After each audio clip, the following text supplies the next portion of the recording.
అంటే వెన్న ముద్దై పోదా వజ్రం. నీ ఛాతీ నీ ఖ్యాతి ఆ తెలుసులే మేలేట నా బుగ్గలో ముటిమకు. నీ నడుము హరివిల్లు కవలలు అని ఆకాశం దిగి వచ్చి పలికిందిలే.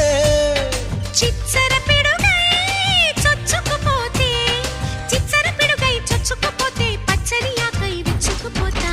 తను నా నెమలి కన్నోడా నన్న నమిలే చూపోడా.